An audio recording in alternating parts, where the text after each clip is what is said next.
What's up, everybody? Welcome to another episode here of Radio Wigwam's Palangi Studio of Rock, broadcasting from the studio every Tuesday night, 9 p.m. Eastern Time, 8 UK. Now, today we have a returning guest to the show, Mr. Erik Rogers, soundman extraordinaire. What is going on, man? Hey, how are you? How you doing? I'm good. I'm good. Thanks for coming back on the show here. Now, this is a special playlist show. You just heard Master of Puppets from Metallica. Why Master of Puppets, Erik? Oh my God, that was my first introduction to heavy music, to metal, to anything. It's funny. I haven't even thought about this kid in 40 years or so, but this kid Bobby Strader was in my Boy Scout troop, and he was the kid that my parents told me I shouldn't hang out with. Uh-huh.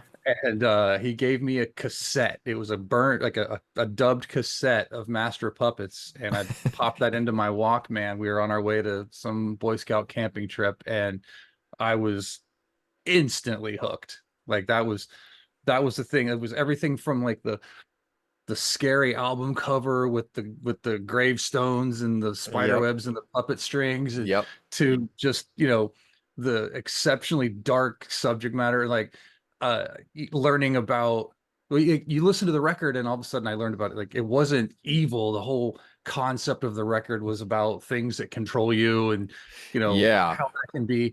And I was hooked, and I'm on a lifelong journey with Metallica now. The artwork reminds me of some Ozzy stuff. And so when I first Yeah. looked at it, I was a little confused. I was like, is this going to sound like Ozzy or what?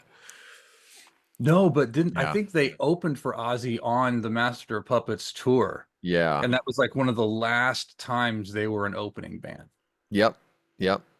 Yeah. They haven't opened in a long time. Maybe Lou Yep. Reed or something like that. But Right. Yeah. yep.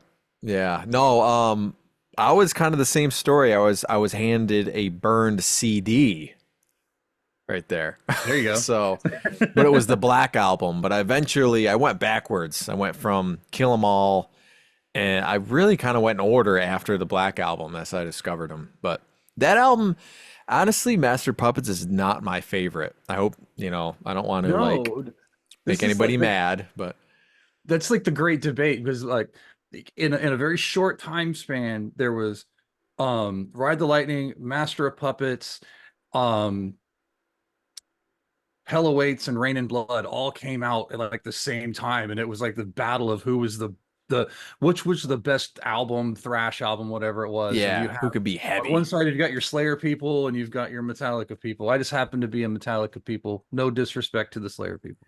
And I've heard you've done sound for Metallica, or you worked I with have not Metallica. done sound for Metallica, but I did tour with Metallica. I worked for the audio company, designing and deploying the sound system every day.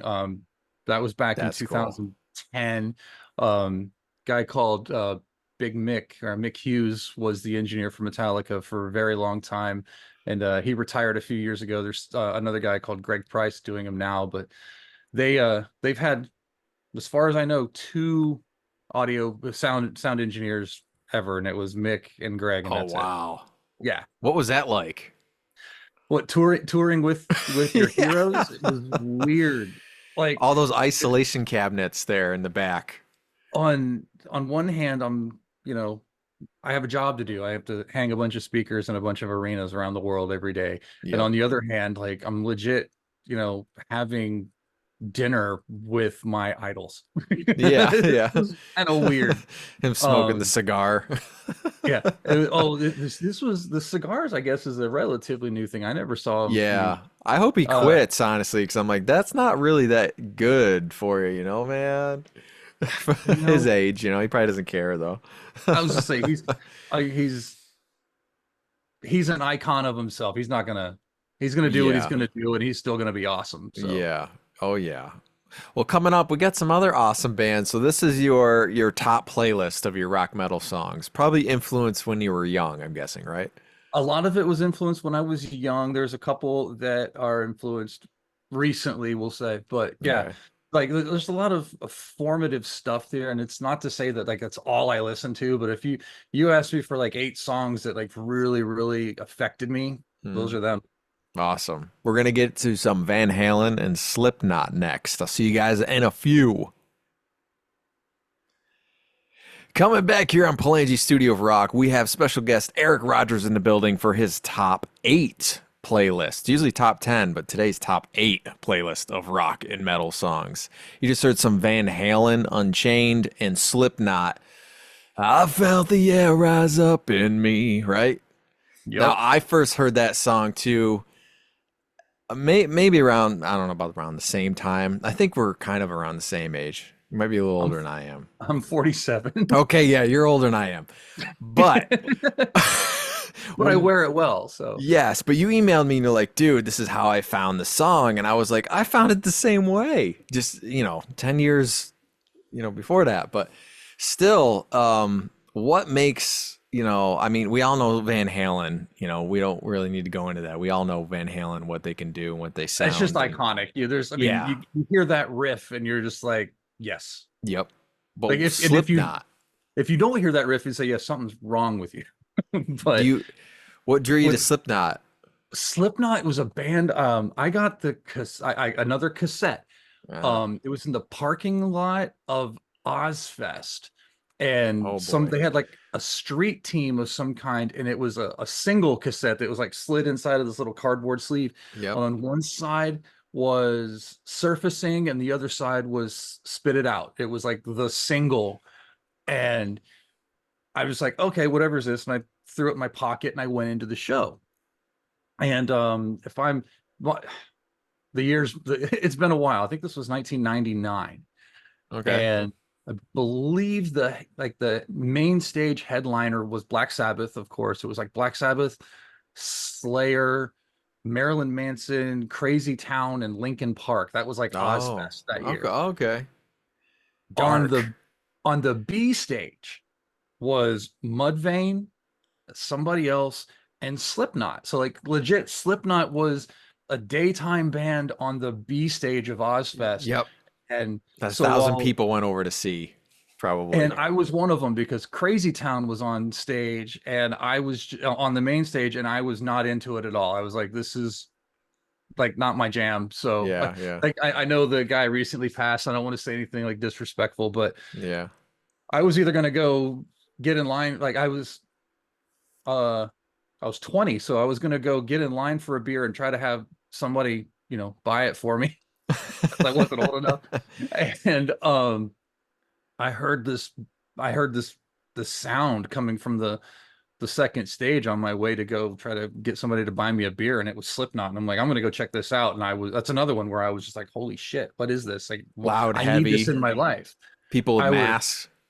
Yeah, they were masked, they were scary, it was dark, they were young and angry, and so was I. It was the Hmm. perfect meeting.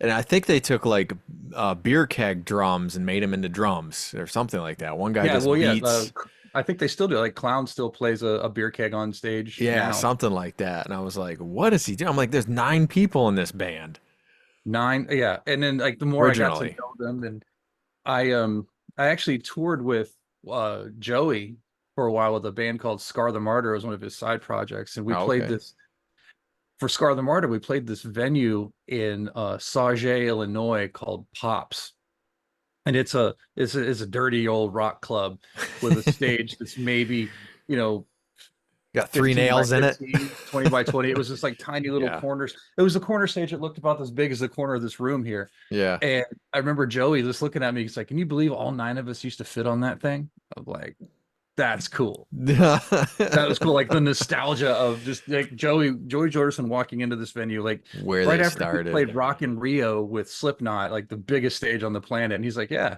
we used to set up over there too." It was pretty cool. Jeez. Can you imagine like first time?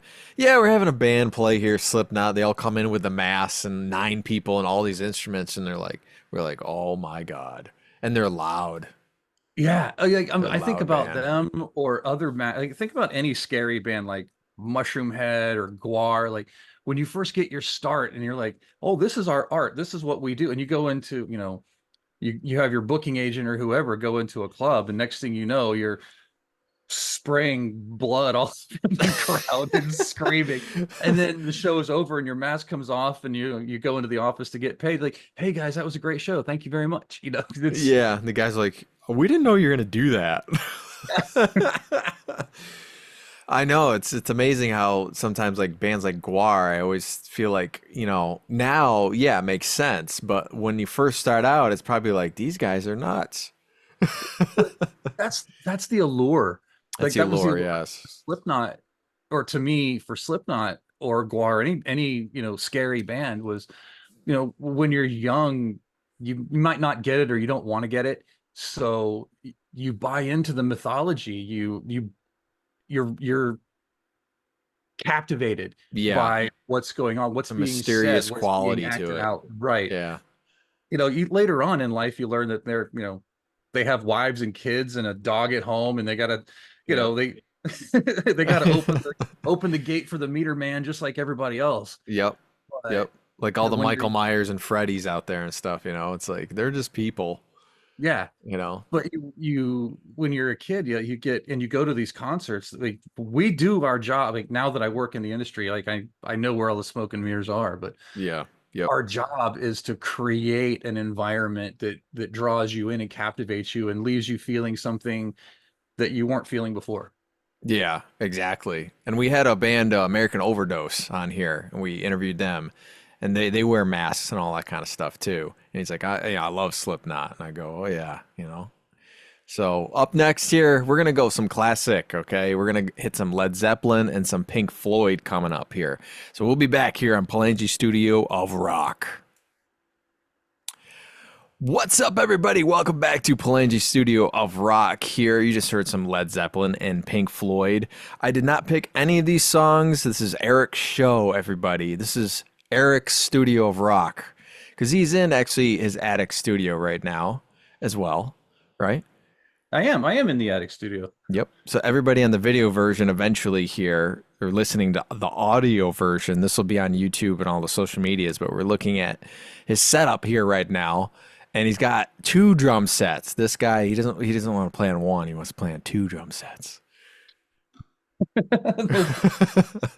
can't remember the last time I fired up the Roland kit, the electronic kit. I got I should one for daytime, which is the regular acoustic, right? One for night when everybody's sleeping, right? well, Yep. that and one for like honestly, I do like to now that I'm more of an audio engineer than a player. I like to play with sampled sounds and triggered sounds, and Oh, okay. the Roland kit. I can dial stuff in and play with stuff before I take it out live. That'd be cool. Your is it your girlfriend or wife that does music videos, right? Yeah, Paris. Well, she's a video director for Godsmack, and she's the photographer and videographer for New Kids on the Block and Big Time Rush, Brandy Okay. Carlisle. She specifically does the Godsmack music videos. Well, no, she does their live video. I think she's done a couple I got of you. Yep. Godsmack. The video for Under Your Scars was all her. I think it's got, I don't know, 3 or 5 million views Yep. online Because that's now or live more. footage too, I think, if I That's remember. live Yeah. footage. Actually, she filmed that. We were in, I believe, Germany at the time. Oh We were sitting wow. on the couch just last night. She was going through some pictures because she's updating some stuff for the next Godsmack tour. And she's like, "Where was that?" I'm like, "That's where he shot the Scars video." She's like, "Really? How do you remember all?" And I was Because there. I filmed it. well, That I must be filmed awesome. it, and quite honestly, I mean, when your girlfriend's the hot video director, I'm going to follow her around.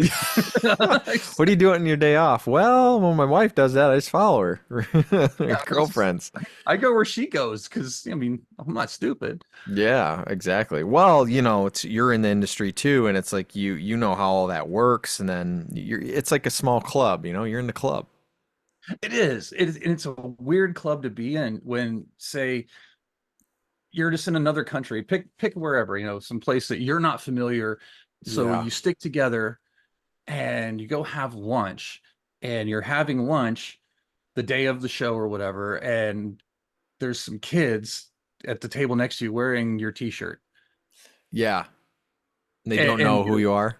they don't know, and they don't know that, we work for whoever or whatever, but you can hear their conversations and like legit, they're so excited about what's going to happen tonight. They can't wait to see the show, or they're talking about the last one they saw, and they're like it's this really cool feeling where you just kind of we can look at each other and acknowledge each other and be like, isn't this fucking cool? Yeah. Now that's the stuff that I guess like say Sully necessarily wouldn't be able to sit there and listen to that because they'd be like, "That's Sully." You know what I mean? Um, Honestly, yeah, you're especially with Godsmack and stuff like that. Like he's recognizable because he's the front man of the Yeah. band and all that. But there's been more than a few times where we've gone out with Sully, and Sully does a good enough job of just kind of blending in. Yeah. I've He's seen done, where he went up on stage I forgot what it was. Actually, some casino near me, and he did an acoustic set as a cover singer or something, and he was playing his songs and nobody knew it was him. yeah, And somebody said that guy sounds like Godsmack. yeah, he does a really good job of just blending in. Like he's of not drawing attention when he's on stage and he's ready to be a big rock star. He's larger than life. Yeah. When he just wants to go out and get dinner, He's just yeah. Yep. he's there. I watched the documentary too. It was really good that just came out. And getting back to the playlist here though, what's up with the Pink Floyd song here? Man, like Pink Floyd is easily one of my favorite, most influential bands. And I know you said rock or metal, and I don't really know where Pink Floyd falls into that. Like some would call it prog rock or whatever. It's rock. Yeah. It's rock, It's right? a form of And rock for sure. the Division Bell is that was a huge album in my life. That came out, I was either a junior or senior in high school. And before that, like you go through this arc, right? People discover The Wall, and oh my God, this is the greatest record ever. And you realize that came out the year I was born. Yeah. Or Dark Yeah. Side of the Moon, which honestly is one of the greatest albums ever. But it was old and it was dated, and all of a sudden, 20 years later, here comes Pink Floyd with a new record, and it sounded like old Pink Floyd minus Roger. And Yeah. this may be very divisive, but I wasn't missing anything without Roger. Yeah. Like that's Yeah. when I learned that like the power behind the band was really David Gilmour, Yeah. like playing his songwriting, like Mm. the things that you feel when you listen to Pink Floyd came out of the mind of David Gilmour. Like, and that's again, like no disrespect to Roger Waters, but the Division Bell is an amazing fucking record. Well, yeah, it goes back to, well, I mean, every band can have a singer, but without that style of music, the band really isn't the band. You know, if they decided to change their style of music, they're playing the scales that he plays. I know because in Berkeley we had to do 1 week of Pink Floyd, and I was like, this guy like bends all the time, and his style's really weird, and he likes to go up to different notes, and I'm like, you take Yep. that out, right? Because every week was a different person. It was like Jimi Hendrix before, and I was like, even down to the amps and stuff, like you take the music away. I mean, you can probably put the singer in any band, you know what I mean? Of any famous band. You could put them in a different band, but it's like the music that really creates Metallica, the style, that style, who they are. Maybe identity, maybe. Well, and like people have been trying to match David Gilmour's tone forever. Yeah. Like, Yep. The like mimics. he plays he plays a Strat, and it does not sound like a Stratocaster. It sounds like a Stratocaster, like amplified or accentuated. It's Yeah. I haven't read like into it a lot. You might use like really loud pickups, or maybe active pickups too. I have no idea, but I wish I'll send it to you separately. There's an Instagram account that's been going around that's like a little infographic kind of thing that does a deep dive of David Gilmour's setup oh, on the okay, Division Bell tour, and okay. it's got like a drawing of his racks and his MIDI controller and all four amplifiers plus the Leslie cabinet that he runs some tones through.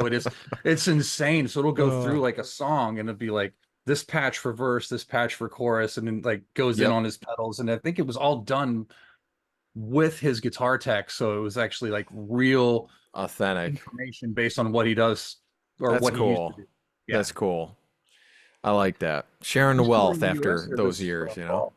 I think either fall or winter. David Gilmour's doing a U.S. tour. Oh, is he? Okay. Yeah. You That'd doing be sound something. for that too? I would pay to go do sound for that. Are you kidding me? You Just wouldn't have give me three. I'll work for free for 3 months. to keep me fed, give me a place to sleep. I will do this. Yeah. Yep. I'll figure out. You'll figure out the special sauce and its formula of like Oh my what God, that that would is. be. I just really want to go and just. It's very rare that I get to go and just be a fan at a show. Yep. I would go. I would not call anybody. I would pay for a ticket. Just the whole experience. Like, get the shitty parking, all of it. Certainly. All right. Yeah, that's what you got to do sometimes. We'll be right back here with a couple more songs. We have some Green Day and Fleetwood Mac here coming right up. So coming back here to Palangi Studio of Rock every Tuesday night, 9 p.m. Eastern Time, 8 UK here. We're with Erik Rogers today. He's a sound guy. He does sound for many people. And, he picked this playlist out, and you guys just heard Green Day and I was surprised with Fleetwood Mac. I was like, what? I was expecting like, Corn or so, I don't know, something like that. That would have been fun too. Yeah, yeah. Well, Mac. now, before we get into Fleetwood, Green Day, Good Riddance, I played that song 1,000 times on acoustic guitar, and I think everybody has who has ever played an acoustic Yeah, guitar. 100%. Yep. That song is actually very, very special to me. This is weird. I actually haven't really spoken about this publicly to anybody, but my daughter got very, very sick in December of 22, and she ended up in a coma. Oh, Um, wow. yeah, she had encephalitis, and there was some stuff going on. Yeah. And when she woke up, she was nonverbal for a while. She had to relearn how to walk and talk and eat. She had to start over basically. Oh, wow. But there was like a 3 week period in the hospital where she was awake, and we were making eye contact and hand gestures, and she could hear us, but she couldn't talk yet. She Speak, couldn't. yeah. Right. And they had music therapists that were coming around, and they would just play music for the kids. And the lady music therapist comes into Helen's room, and it's like, do you want to hear any music? And Helen just kind of looks at me, and I'm like, yeah, I think she would love to hear some music. And she's like, what do you want? And she starts noodling around on like kids songs, and Helen's just not into it. And I'm Yeah. like, her favorite band is Green Day. And the girl's like, oh, I know some Green Day. And she starts playing Good Riddance. And next thing you know, like, you can just see it just barely. Helen is like mouthing the words along, like singing along to Green Day. Mm-hmm. Nothing's coming out, but like she's making the words, and her True, eyes yeah. lit up, and she was so happy. And it just kind of stuck out because that was like her first reemergence into the world. It was really cool. And then Yeah. I was like maybe a month later when I finally got to take her home, got in the car, and I'm like, what do you want to listen to? And she's like, Green Day. And next thing you know, we're Playing it the whole wasn't it, record. yeah, it actually wasn't that record. She wanted to listen to Dookie on the way home. So I'm like, that's Okay. cool. We'll get it loud and have some fun. But that Wow. was like I don't know, that was probably the most pivotal moment of my life. Music can spark some, I don't know what you want to call it, but magical things, you Absolutely. know, It's even down to unborn babies when they're still in the mother's womb and stuff. The music affects them. Oh, sure. When Helen was still in the belly, I would put headphones, like pretend this is a pregnant Oh belly. man. You're like, I'm delivering the arena to you. So like I would put headphones on her, and it was everything from like, because I read all the books, like there's classical music was great. So she listened to some classical music in the belly. Yep. She also listened to a lot of Metallica. I'm Yeah, I not was gonna gonna lie. say, yeah, the metal stuff's good actually.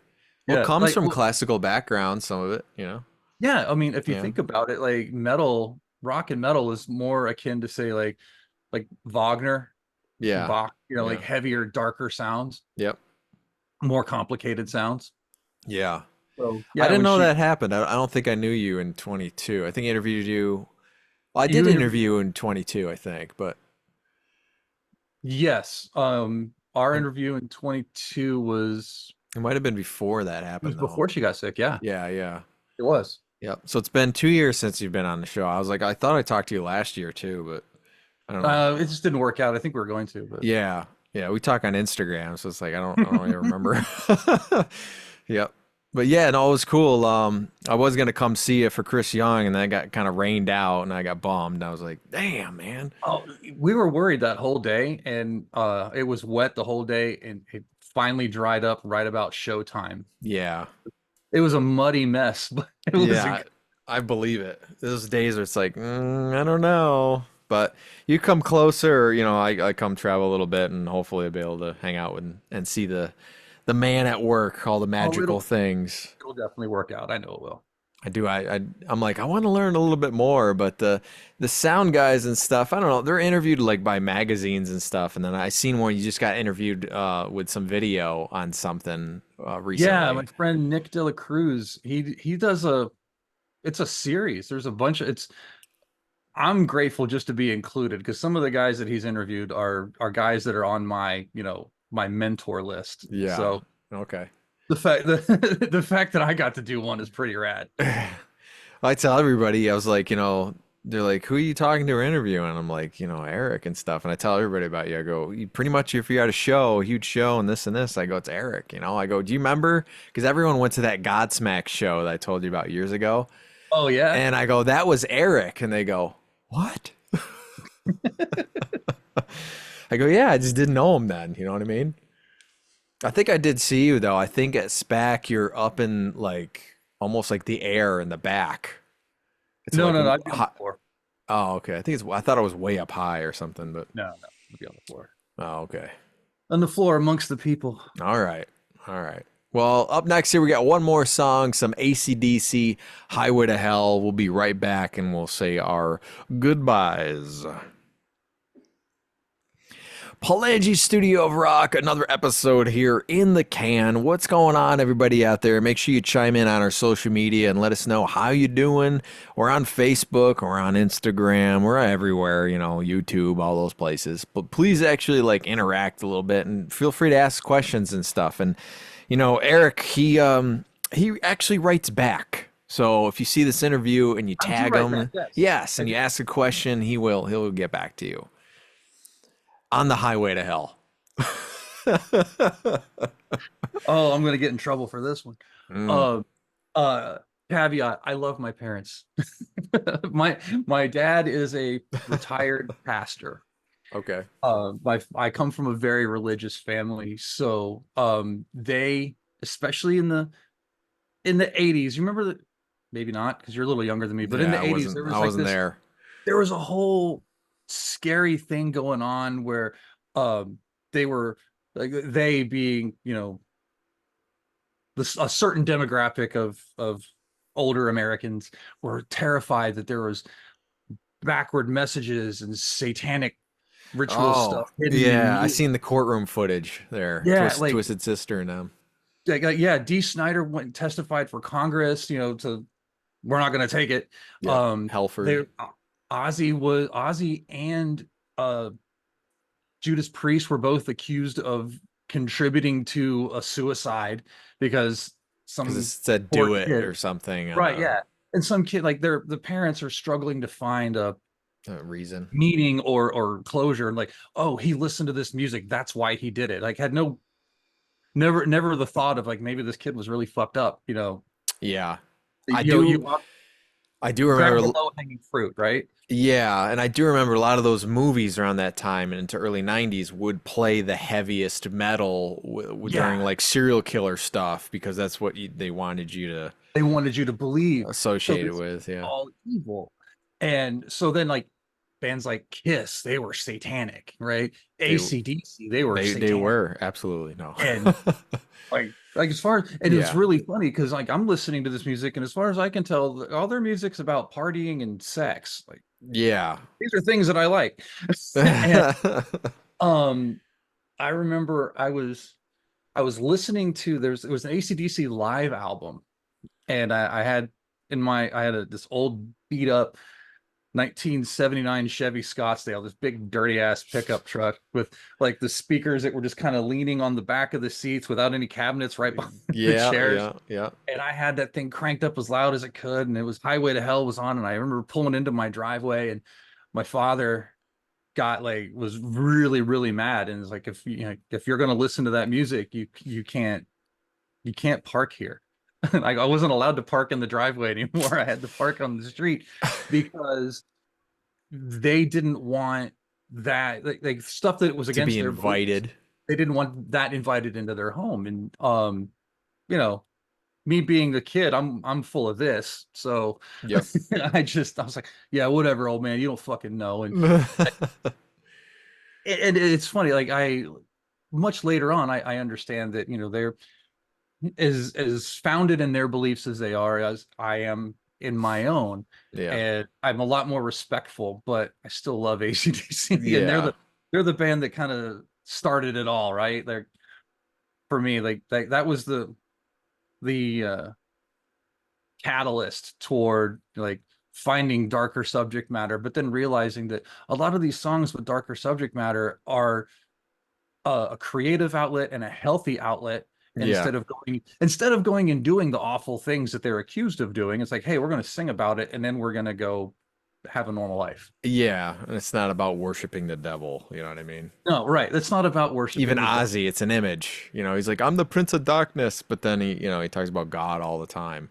Well, Alice Cooper is a Yeah. very devout Christian, So is and Dave Mustaine is, past 10 years or something now. I was thinking, Suppose. is Dave Mustaine on again or off again? I I got don't like know. The one time he said, I'm going Christian. That was probably like near 2010 or something. It's been at least yeah, 10 years, but right. And it's just it's marketing. yeah. Yeah, exactly. But It's he's a lot marketing. more political than some of the other bands, but I Yeah, think, and it's well, art, yeah. and you know, art is meant to be controversial, and art is meant to be confusing. Yeah. Well, make it album covers with the presidents on it, Rust in Peace. It's like, Yeah, Area 51 stuff. It's like, we all know it's true, folks. You know what I mean? Or whatever. but there's also the other extreme where I can't remember. There's the death metal band or the black metal band that the singer like committed suicide with a shotgun, and then the guitar player took a picture of the body and made it an album cover. No, actually, Oh, no. look it up. It's No. awful.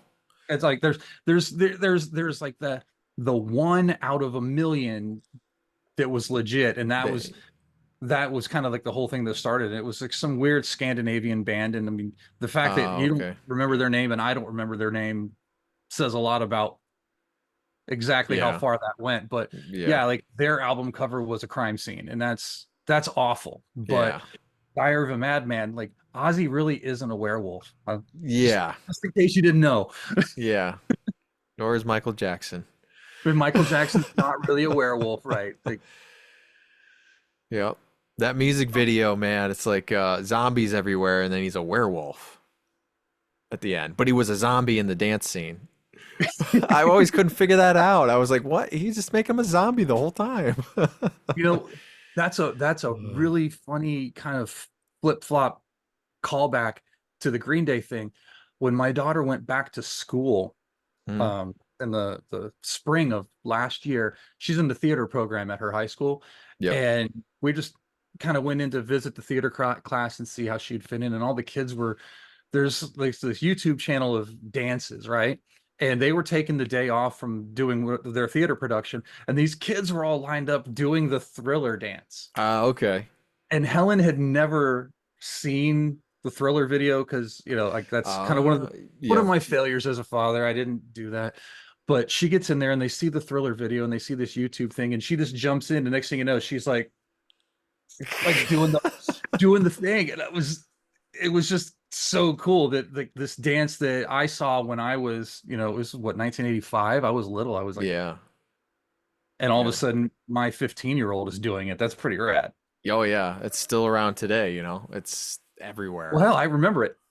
Yeah. I can't dance really, but I do remember it. And I'm like, it's probably one of the ones by now that everyone's like, oh, we can memorize and do it. You know what I I mean? wonder if that's something that goes on at weddings now. That's the new chicken It dance. does actually. Yeah, I've done a few. Really? Yeah. Yep. I tend to skip weddings. I don't go to them if I don't Especially the have to. Halloween theme ones. People do that? Yeah. Oh my. Yeah. They wear cow hides. They wear some interesting stuff I've been because I filmed some and played some. I've seen everything. Oh my DJ'd a God. few.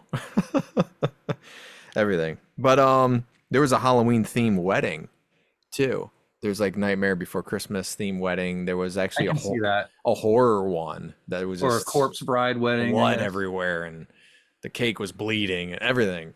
Blood everywhere.